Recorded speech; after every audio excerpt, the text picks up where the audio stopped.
नमस्कार मित्रांनो, स्वागत आहे तुमचं जीके एज्युकेशन ग्रुप या यूट्यूब चॅनलवरती। मित्रांनो, आजच्या व्हिडिओमध्ये आपण स्पर्धा परीक्षांसाठी अत्यंत उपयोगी असणारे असे 10 महत्त्वपूर्ण प्रश्न पाहणार आहोत।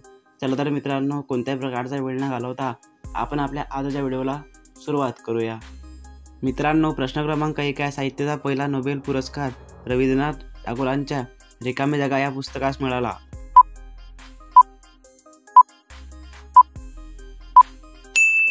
उत्तर ऑप्शन नंबर बी, गीतांजली।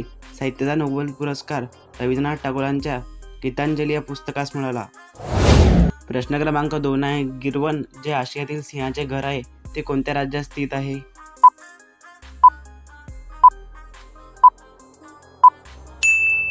उत्तर ऑप्शन नंबर बी, गुजरात। गिरवन जे आशियातील सिंहाचे घर आहे ते गुजरात राज्यात स्थित आहे। प्रश्न क्रमांक 3 आहे, जुलै 2002 ते जुलै 2007 या कालावधीमध्ये भारताचे राष्ट्रपती कोण होते?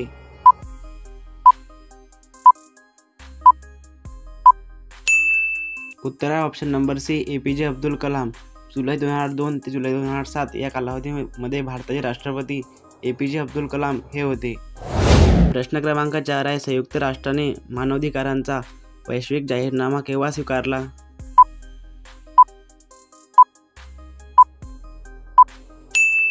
उत्तर ऑप्शन नंबर सी, 10 डिसेंबर 1948। संयुक्त राष्ट्राने मानवाधिकारांचा वैश्विक जाहीरनामा 10 डिसेंबर 1948 रोजी स्वीकारला। प्रश्न क्रमांक 5, देशातील लोकांना मुक्तपणे संबोधित करण्यासाठी नरेंद्र मोदी यांनी आयोजित केलेल्या रेडिओ कार्यक्रमाचे नाव काय आहे?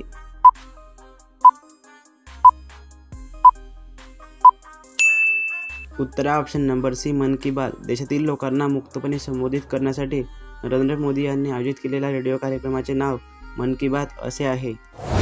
प्रश्न क्रमांक 6 आहे, दिल्ली विधानसभेची सदस्य संख्या किती आहे?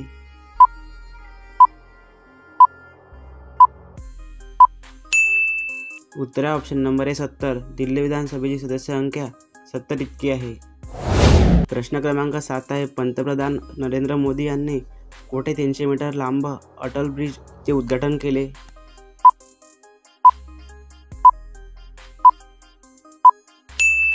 उत्तर ऑप्शन नंबर सी, अहमदाबाद। पंतप्रधान नरेंद्र मोदी यांनी अहमदाबाद येथे 300 मीटर लांब अटल ब्रिजचे उद्घाटन केले। प्रश्न क्रमांक 8 आहे, गडचिरोली, चंद्रपूर, यवतमाळ, नांदेड या जिल्ह्यांची सरहद रिकामी जागा या राज्याला भिडलेली आहे।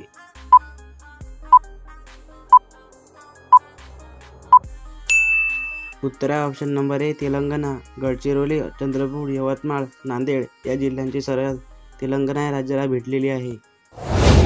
प्रश्न क्रमांक 9 आहे, मालडोक पक्षी अभयारण्य कोणत्या जिल्ह्यात आहे?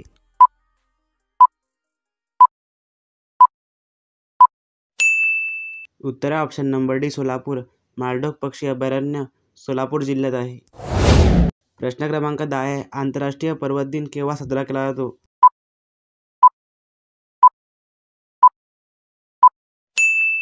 उत्तर ऑप्शन नंबर डी, 11 डिसेंबर।